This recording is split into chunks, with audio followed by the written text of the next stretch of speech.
Good evening, everybody. Welcome to our parent session this evening on health and nutrition. We are delighted to welcome Katya Bobova to our school to talk to us about health and nutrition and specifically about how we can make our children healthy, how we can think about our health, specifically about our children's health. Something really, really important to me as headmaster. I know we here are trying to nourish the minds of our children, but it's only if they are going to be healthy and physically and in things in terms of nutrition and their mental health that they're going to be able to thrive. So it's a real pleasure to have you here. Welcome. I'm going to hand it over to you. Thank you so much for having me here, and it's of course a pleasure to see you and talk to you about healthy nutrition for the school children. The focus for this is how we can optimize nutrition in our school children so that their physical development and cognitive development is at its best. So why am I an expert to talk to you about this? For several years in my career, I worked as a freelance journalist specializing in child development issues. So I wrote about nutrient deficiencies, various developmental diseases, and at some point I started writing about childhood obesity, and I realized how big of a problem it was in this country and how little childcare workers were doing to educate parents on the issues that were current. So I think it gave me a launch pad to then go into health coaching. And health coaching so I'm a certified health coach from the world's largest nutrition school called IIN, Institute for Integrative Nutrition. It's New York. And who are health coaches? So unlike, nutritionists and dietitians, they generally give us a list of foods to eat and a list of foods not to eat. So health coaching is slightly different to that because we view the body as a whole system, as an integrative, as a very smart computer where all the systems are integrated. So to give you an example, the quality of your sleep and the number of hours you slept last night hugely affects what foods you selected this morning to eat for breakfast and then later for lunch. The foods you ate either gave you a steady flow of energy or made you lethargic, perhaps moody, perhaps irritated, perhaps gave you a bit of a sugar crash. The foods later either give you energy and you feel like you want to exercise, you're full of beans and you're ready to do your work, or again, perhaps you feel a bit lethargic, a bit inert, and you don't want to do anything. The foods also affect your digestive system, so you might feel bloated or gassy or constipated, or you feel quite good. So all of the systems are interconnected. So what is healthy nutrition? There's so much contradicting information out there these days, and we hear from the internet, books, and experts. In fact, it's actually quite simple. Healthy nutrition, healthy eating is based on two main principles. First of all, our nutrition needs to be balanced. So balanced means that we're eating food from every major food group. They're called macros. So carbohydrate, protein, fats, and water. And we're not avoiding foods from any of these groups. So this is called balanced. And secondly, our nutrition needs to be varied. So varied means that we're including new foods in our eating every day. We rotate foods, we alternate them, and we also think about the seasonality factor. And why is it important? It's important because when we were hunter-gatherers, when we were our ancestors, we only ate what was around us at the time. So we ate some plants and we ate some roots of plants, and we foraged on some berries perhaps when they were in season. Perhaps once a week or once every 2 weeks there was an animal that was hunted and killed, and we had meat then. So evolution-wise, our nutrition, our digestive system is best optimized with foods of greater variety. There's another thing. Now, most of us know that eating broccoli, for example, is very healthy for us. And for the sake of this example, some chap decides to eat broccoli every day, compromising other vegetables and other fruit in their daily eating.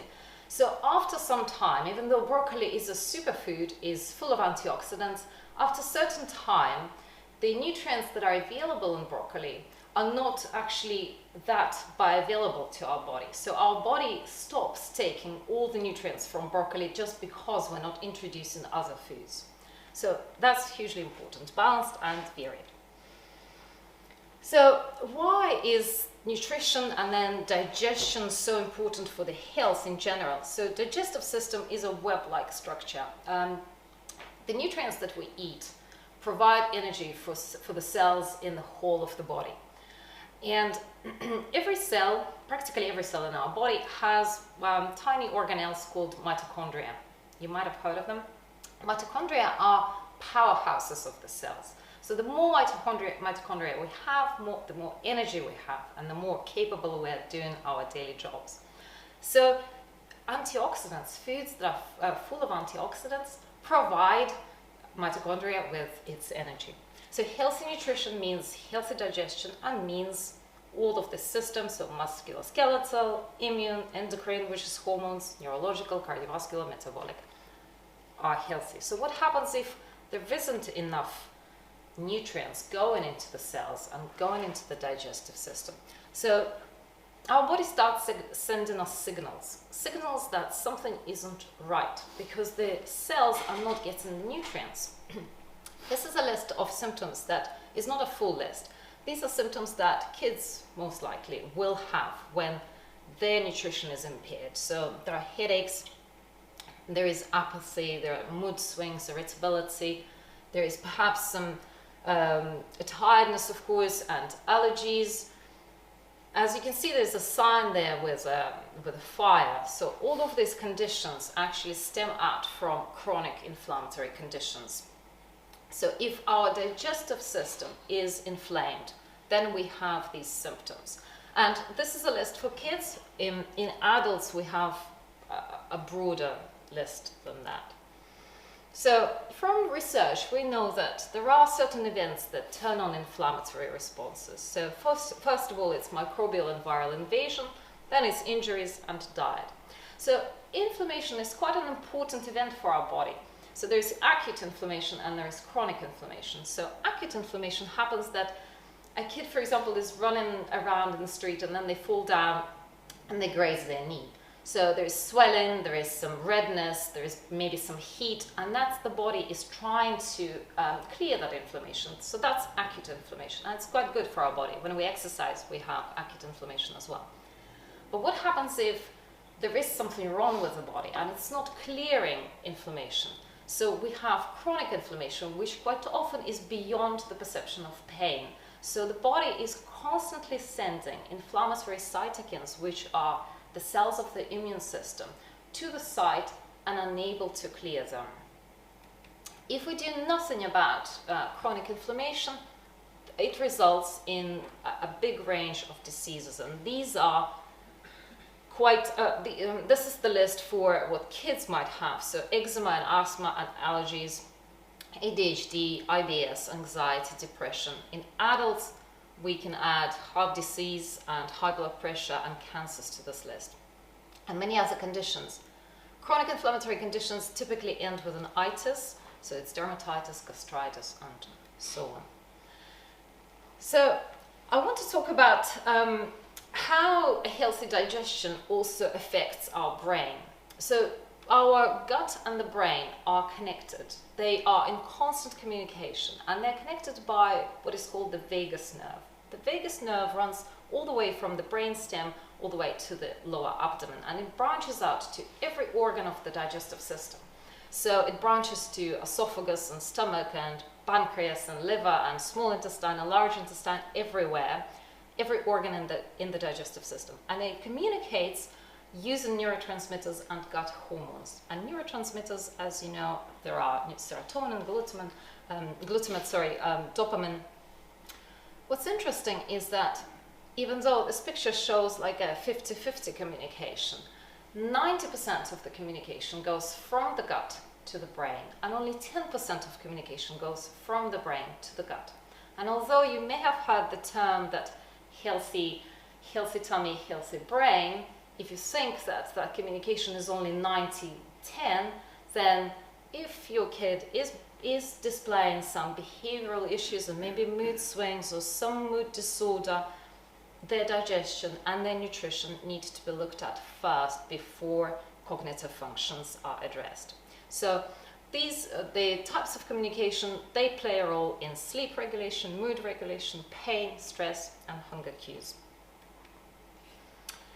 So I think I've shown the reason why it is so important to have healthy nutrition for the young developing brain and also the overall body. So nutrients are incredibly vital for kids' physical development. So their bodies are constantly growing. So they have new muscles, organs that are forming bone structure.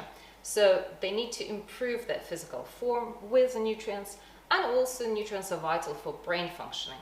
So a young developing mind is constantly, the demands on the brain are enormous. So there is information processing, there's analyzing, there's recalling, there's memorizing. And it's constantly working. So they need to have enough nutrients in order to support that. Now this is something that I myself learned really recently. So 50% of the body's musculoskeletal system is formed between the ages of 12 to 18. So if you think that nutrition might be compromised in those teenage years, then it's affecting 50% of the bone and cartilage system for the rest of their life. And of course, if the kids are having poor dietary choices in those ages, for example, they're having a lot of sugary foods, and sugar takes nutrients out of our cells, then they will have osteoporosis, brittle bone, osteoarthritis problems later in life. So the question to ask is, am I supporting my kids with their development, with the foods that I'm giving them, or hindering? So where are they now?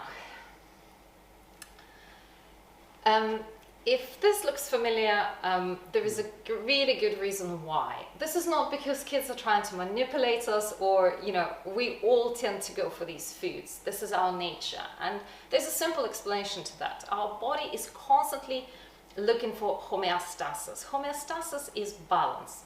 So our body is seeking two things every day, at every minute of the day. We want comfort and we want pleasure. We don't want to be challenged. We don't want any hardship. We want comfort and pleasure. So these foods, actually, research shows that they reduce stress on our body temporarily.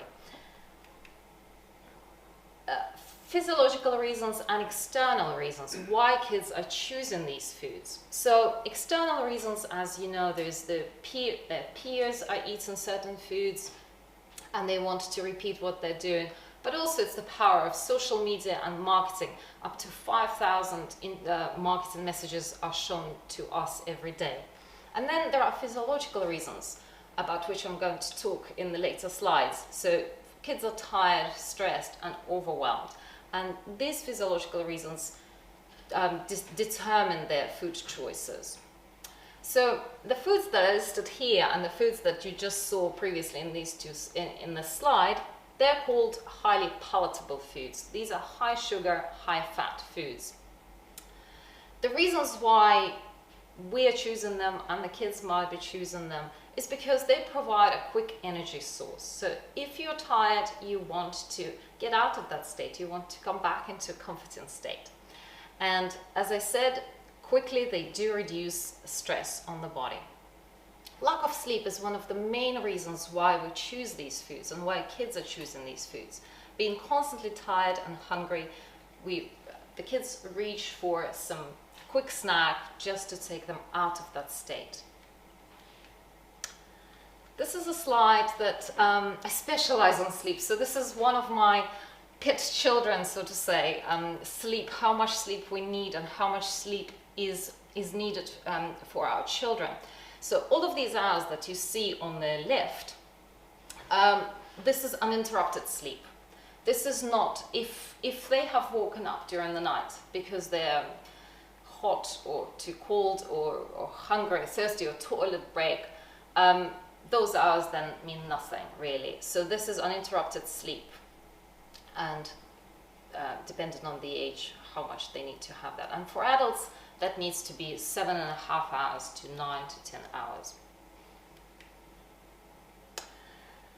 So on top of lack of sleep, they do have a lot of academic work, sports clubs, and lots of commitments. And all of that produces quite a lot of stress on the body. And even though we do hear about stress as applied to adults, and I think there is quite a lot of stress discussion in our media, it's not highlighted enough, in my opinion, when it comes to kids. And they are in an equal situation to us.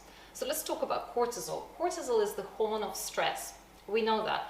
However, cortisol is also the hormone of energy. So without cortisol, we would not be able to wake up in the morning. We would not be able to get up from bed in the morning. So it's actually the hormone of survival. So again, when we were hunter-gatherers in our ancestors' times, if there was a predator chasing us, cortisol is quickly released in the body. The body activates itself quickly. Glucose is secreted or found in the body, and then we're able to run away from the predator. So evolution decided that cortisol is prioritized by the body. And what happens if cortisol is produced in higher quantities, then other hormones suffer because of that. So it's a term called cortisol steal. So I'm going to digress a little bit about adults. When we have high levels of cortisol, there are other hormones that are impaired. For example, sex steroid hormones such as testosterone in men and progesterone in women. So if you think that you are having high levels of cortisol, you are having high levels of stress, and perhaps you feel that your hormones are a bit unbalanced, or your doctor has told you, that's the reason why. So in kids, cortisol, high levels of cortisol impair growth hormone production. So let's come back to high sugary, high fat foods. They're not just a problem of bad teeth or maybe extra weight. It's a problem of constant glucose insulin cycle. So insulin is the hormone produced when our body receives foods that turn into sugar in the body. So insulin puts glucose away. So every time we have something starchy, something which is called a refined carbohydrate, for example, a piece of toast, maybe with jam, insulin is produced. If later as a snack we have a banana, that again turns into sugar in our body, and again insulin is produced. If at lunchtime we then have jacket potato, again it's glucose and insulin is produced again. And at some point, if we're not going to balance the foods that we're eating, insulin is produced so many times that our cells become resistant to insulin. And so more glucose is needed, more insulin is produced, and it becomes a problem because insulin is a toxic hormone. It's the hormone that makes us fat and keeps us fat. But for the purpose of tonight's discussion, it's the problem that is not really screened for, particularly in kids. Quite often, kids and adults end up with diagnosis of diabetes, and insulin resistance should really be a pre-diabetes screening. It leads to insulin resistance, leads to weight gain, diabetes, heart disease, high blood pressure, and many other conditions. Statistically, we know that about every third person in the UK has insulin resistance. So what can you do when you realize that kids are stressed and overwhelmed and have so much academic work and so many commitments? Support them with the nutrients that are best to help in stress. So my favorite to start with is fatty fish. So salmon, herring, anchovies, mackerel, sardines. They're high in omega-3 fatty acids. Omega-3 fatty acids are anti-inflammatory. They reduce inflammation throughout the body, but they're also fantastic for cognitive function. I deliberately did not include tuna in this list, only because tuna is full of high in mercury, and mercury is actually staying in our cells and affecting our health. So I don't suggest eating tuna too often, maybe once a week, maybe even once every 2 weeks. Secondly, it's the good sources of protein. So it's chicken and turkey and lamb, I don't know why I didn't include it, and grass-fed beef and duck and lentils and beans and pulses and eggs. So protein is, synthesizes neurotransmitters. It's serotonin, it's dopamine. So these are super important for mood regulation, for sleep, for stress relief, for anxiety relief. And as you can see here, eggs are a good source of tryptophan, and tryptophan is a precursor to serotonin.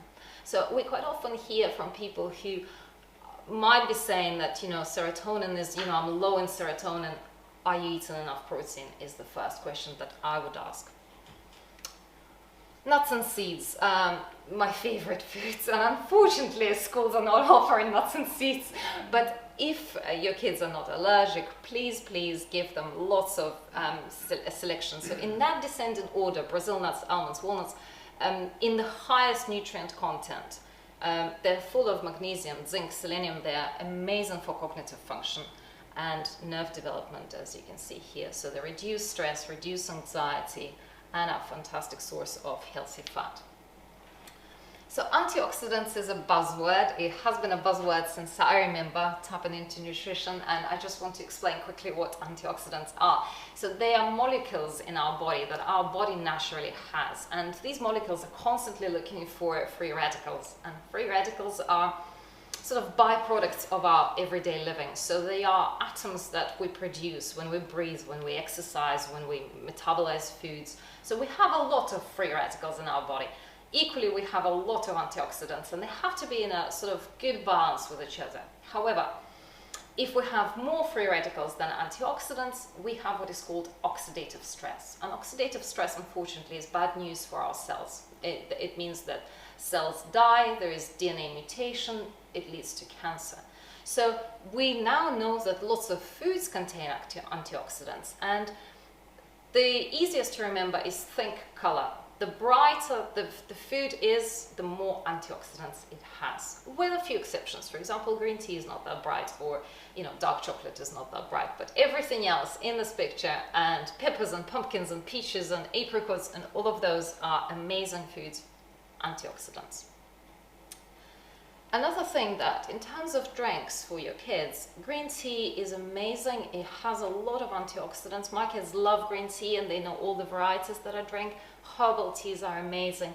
And vegetable and meat broths, preferably that you have cooked yourselves. These are very soothing for the body. They're very good for the digestive system, especially if the digestion is a bit off. So we need to constantly remind ourselves that kids are growing, and they're growing all the time. So are we supporting them with enough energy? And I'm completely against calorie counting. And in my coaching, I never advise to count calories. And if you want to ask me why about adults, I can answer these questions later.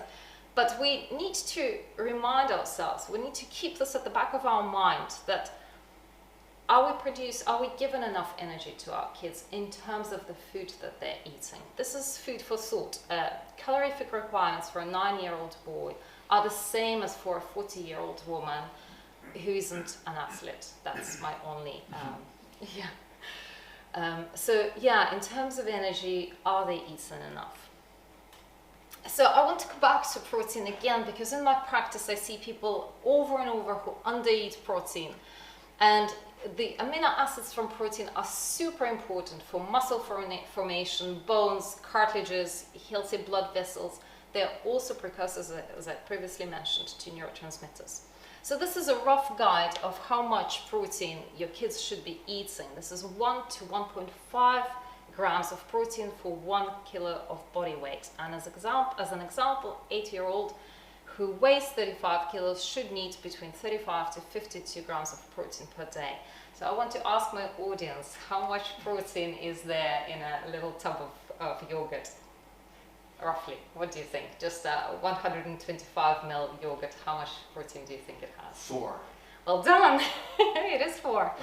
How much would you get in a handful of nuts? I don't know, 10, 12 nuts of anything, like walnut. How many? How many? I say, for example, 10 or 12 nuts, enough to fill a handful. What do you think? 6. 3. Oh. Yeah. And 1 egg? You should know that, right? 12. 8. Gosh. So if we're thinking about 35 to 52 grams of protein, one full-size chicken fillet is between 28 to 30 grams of protein. So if we're thinking about an 80-year-old who should be eating close to 50 grams, and also if they do a lot of sport, that even increases more. So they should be eating a full fillet of chicken, maybe a couple of eggs in the morning, a couple of pots of yogurt, and a handful of nuts, and all other foods as well. That's just protein. Fat is incredibly important, under the radar. I think it's becoming more it's making its appearance back in the media. So 70%, our brain cells are 70% of fat. So it's very important for your kids in order to concentrate, to focus, to do information processing, analysis, decision making, whatnot. So these are the healthy sources of fat. And now the tricky part, how can you convince kids to eat what you want them to eat? Of course, if we remember ourselves, we didn't want to do what our parents told us that we needed to do. Why would you? You want to do exactly the opposite of what they tell you to do. So there's no point telling them that they should do something just because you said that. It's going to be counterproductive.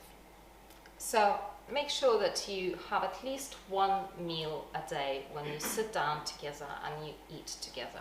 Make it a habit.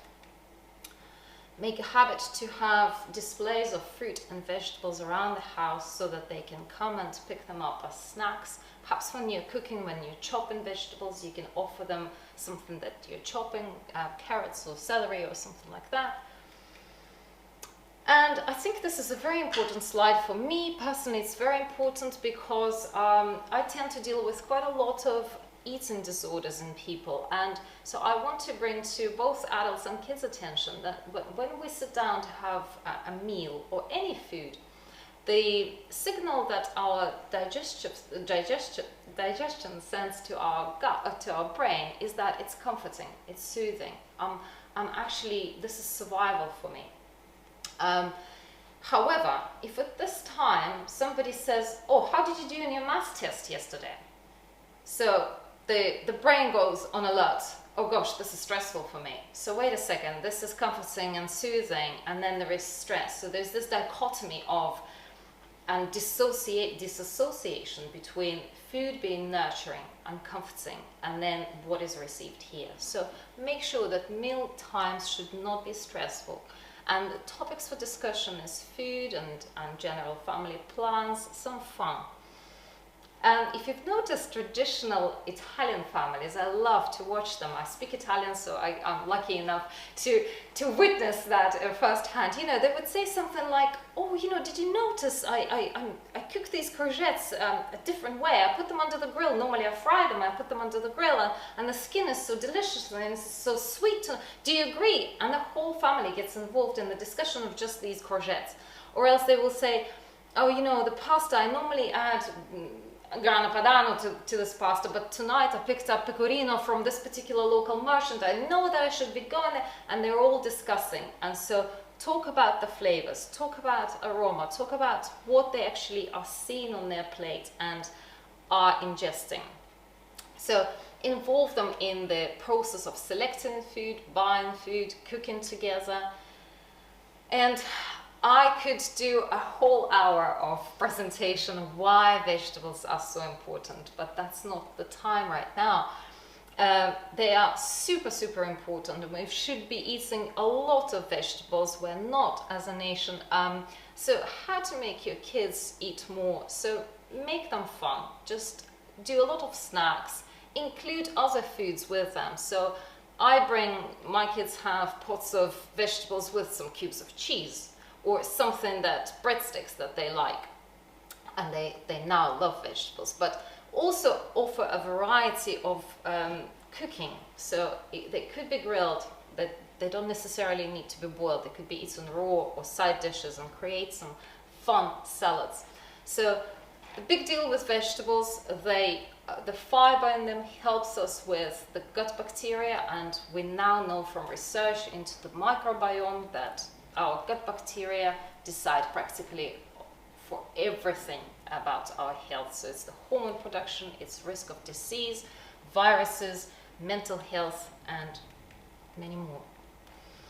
So if you are to take only one thing from tonight's presentation, please take this. Turn them into veggie eaters. Cook a variety of vegetables every day. Make every plate half a plate of veg.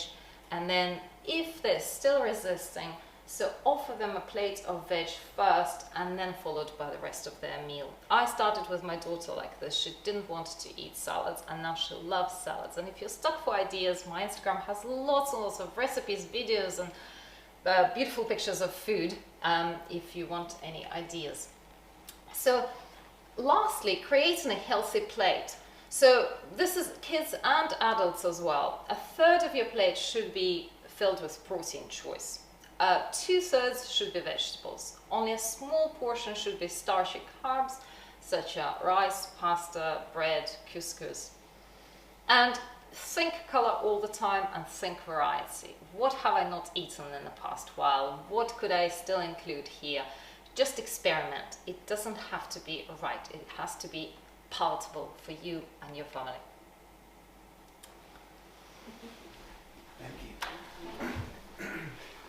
I've got a question. I've got a couple of questions. Sure. You mentioned about cortisol. Mm-hmm. And obviously many of our parents are very busy people. Many of the staff are busy, and that stress that you talked about. Sure. And cortisol being, I get what you're saying about it being positive in some ways, but also can be very Sure. damaging to the body. That's right. Are there specific, I know sleep obviously is really important, but is there any other way through nutrition or healthy eating, healthy lifestyle that we can reduce cortisol? What is your best advice in terms of how you reduce Fantastic. cortisol? Yeah. So to reduce stress, so not to Sure, get that's a ill. fantastic question, thank you. So cortisol levels go down when we exercise. So exercise and relaxation are key. I think probably for kids the most relevant would be, do they have a bed routine? Is it that it's rush through the evening, you know, they finish a club, then they come in, they quickly eat, and then, you know, it's bedtime, brush your teeth and off to bed? Is there that time when there is unwinding? And it's very, very important for adults as well. Unwinding in the evening is super important. It facilitates good sleep.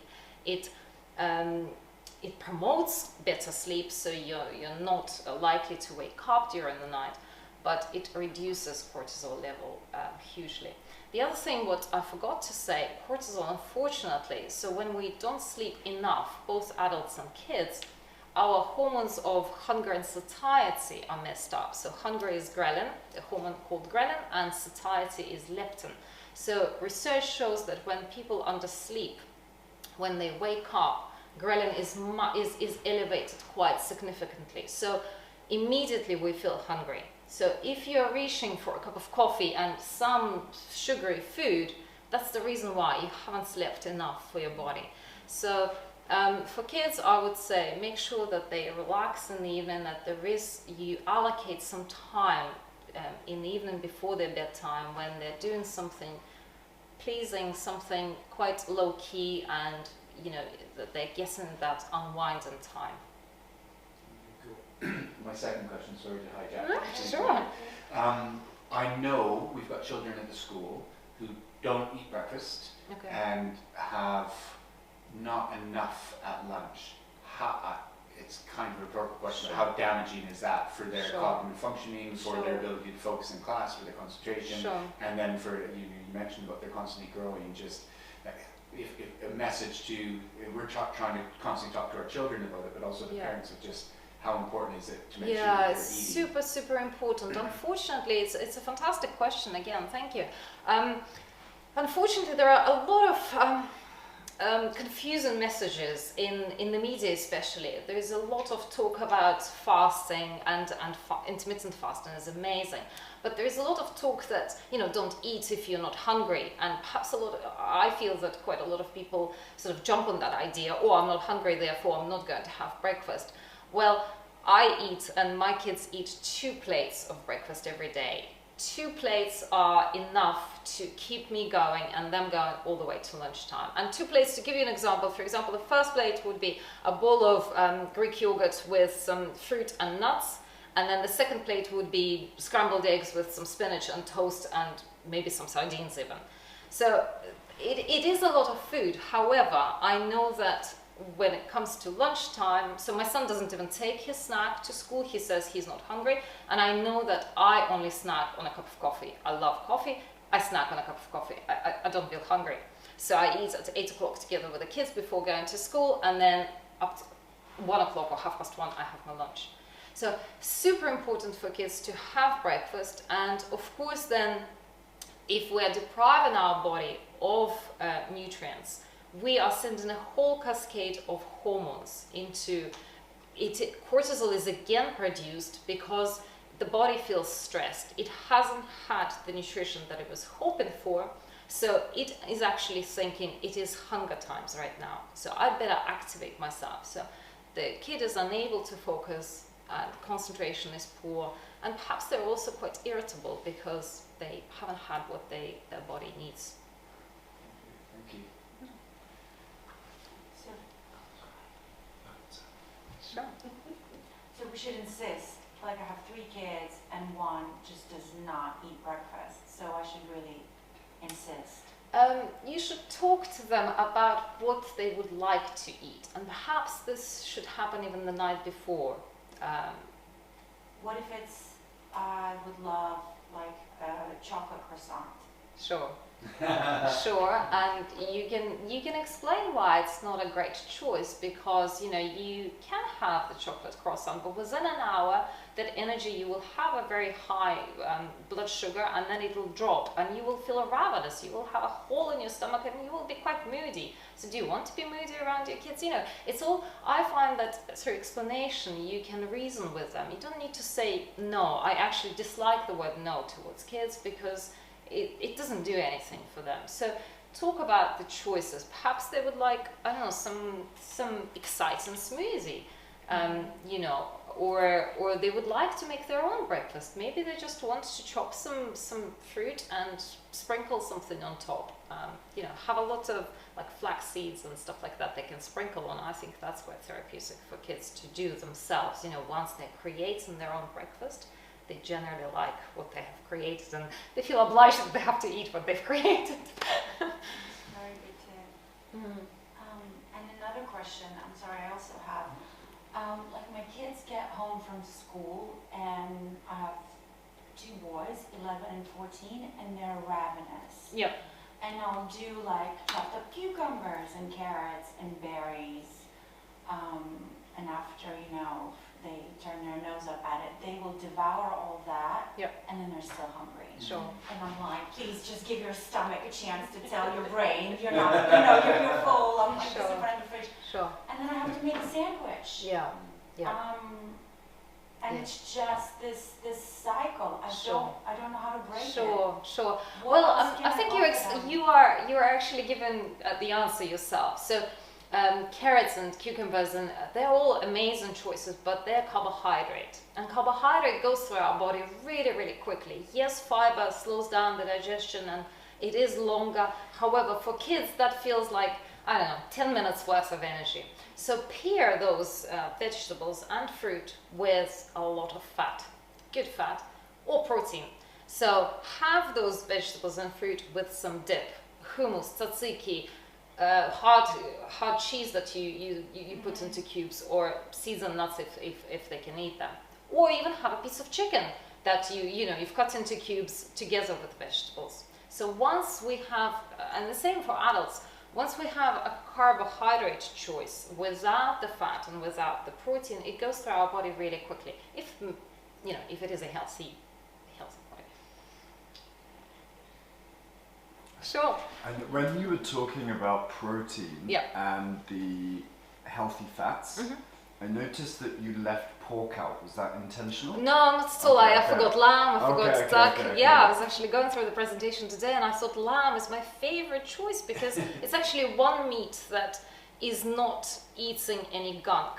So it cannot eat anything but grass outside. So if you are choosing red meat sources, then lamb is my first go-to. Pork, I grew up eating a lot of pork. I'm probably not in favor of pork anymore, but it is still lean protein and it's still equally as good for us, if I wouldn't have anything against it. No. Touching on, I've got another question. Yeah, sure. On that question, I've got a lot of parents that talk to me too that say, I kind of think I know the answer as well, but they'll say, not the chocolate croissant perhaps, but they're like, I'm thinking for my children, they're like, okay, they would like toast and butter, and sometimes it's like, okay, they're gonna have toast and butter, or else they'll eat nothing at all. They don't want the peanut butter on it, they won't have the eggs or whatever. And so, is it better for them to have toast and butter than nothing at all? And I know, especially everything you said, I agree with around having the conversations and trying to get engaged and owning the whole process. Sure. But I know there are some of our children that are having, a bread roll for lunch, for example, and because the parents saying, well, I know that they're going to eat it. I know they'll eat the jam sandwich. Sure. I know they're going to eat the jam sandwich. I had this conversation 2 days ago. That's all that they're because if they whatever else, if they have an elaborate, all the other beautiful things, they're not going to eat that. Yeah. And then they're going to be hungry, but they know they'll eat the jam sandwich. So the parent doesn't feel good about that. Yeah. They're thinking, I know this is wrong, but would you still argue that that's better, at least in an interim phase? Sure. Thank you. No, unfortunately not. I would encourage the parents to think about what is the purpose of feeding them those type of foods that are going to create havoc in the body. So yes, they will be eating something and they will not be hungry. However, what is the purpose of that? It's not feeding their body. That food has no nutritional value. In fact, carbohydrate is now, I don't know whether you've caught up on that research, carbohydrate is not an essential nutrient for us. So we can easily skip carbohydrates altogether. We would just survive on protein and fat and water. So the purpose of feeding a toast or bread roll, you're just going to fill up their tummies with something that will produce a cascade of glucose, insulin, and quite an unhappy person afterwards. Yes, they will be satisfied for the first 15-20 minutes when they have that quick energy, but ultimately it's going to turn against them. And do you want to continue into this perpetuating behavior, or do you want to break the cycle and say, okay, well, I'm okay with my kid going to school, perhaps hungry today. Offer them other choices. So offer them something that you know is nutritious, even if they have a bite. Even if it's just one bite today, tomorrow it might be 2 bites. And the third day you might have discussed already with them and they said, oh, actually I quite like this, what you've given to me, so I'm willing to give it a go. So persevere and be gentle, be kind and gentle and understanding. It's difficult to, I'm changing adults' eating choices. It's difficult even with adults, and it's of course difficult with kids because they don't know, they don't have the knowledge that we have. I've got one more question. Sure, Do you have a question, sure. Dave? Well, it's a general question. I mean, it's really relieving to hear that we seem to be hitting the mark on dinners and sort of mentally, tick a few things off. But I find that my 2 boys, they don't seem to, their appetite doesn't seem to get them through till the morning. So they wake up very hungry, even though I know that I've given them a really nutritious dinner. Okay. So I'm not sure whether I need to be feeding them more meals, kind of, sort of throughout the day, spread out. Mm-hmm. So my eldest one is 8 and he'll come from school ravenous, and he gets the kind of they both get the snacks and then they have the healthy dinner, and then they try and sort of sustain themselves till breakfast time. Sure. But I'm not sure if I can sort of improve on that. And the second thing is I have to ask is that my younger son has a tiny appetite. He's got all the hunger in the world, but he can only manage, a tiny amount, like a little bird. And I don't know how he, Sure. whether I can improve on that, or whether that's just his. Let me start with the last one, so thank you. I wouldn't stretch his stomach. Okay. I would give him foods. Having said that, I don't particularly like to create unhealthy eating habits, in terms of routine. So my daughter used to be coming to the table, sitting down for 2 minutes, and then she's run away, and then comes back, and then she eats again, and she's run away. So if you have something like this, and he's eaten very small amounts, so what I've done with my daughter, I said, okay, well, now it's time to sit down and eat. If you have finished and you've run away, I assume that your dinner is over, so I'm going to take your plate away. And that kind of put her back to, okay, I don't want to lose everything, it's going to be gone. So maybe it's that case, but maybe I had a really small stomach when I was growing up, and I was eating practically every hour and a half or 2 hours. If it is his case, it is just his case. And in terms of energy for the rest of for your other, for the older kid, he is probably under eating during the day. So our body is based on, there's research into circadian rhythms and how our digestion should be optimized in terms of hours when we should be eating and we should be resting. So our digestion works best when we finish eating at 8 p.m. in the evening and don't eat until 7 or 6 at least a.m. in the morning.